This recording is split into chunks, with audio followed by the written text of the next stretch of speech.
minlərlə oğullarımız var. Onların hamısına təşəkkür edirik.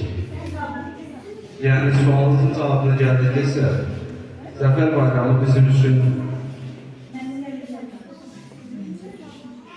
müqəddəs vətən torpağına qovuşan şəhidlərimiz və o torpağın üzərində canından keçməyə hər an hazır olan burada yerləşən qazi qardaşlarımız və ölkəmizdən bugün kənarda yaşayanlar da var.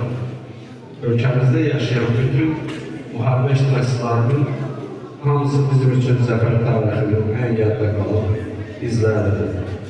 Onların hamısını kollektivimiz adına təşəkkür edirik. Çox sağ olsunlar ki, bizim bugün dəvətimizi qəbul etdilər.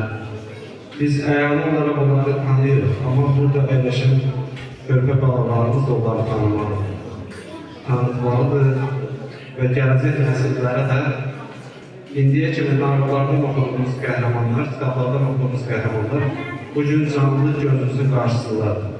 Bizim tanıdıqlarımızdır, bizim yaxınlarımızdır, əzizlərimizdir.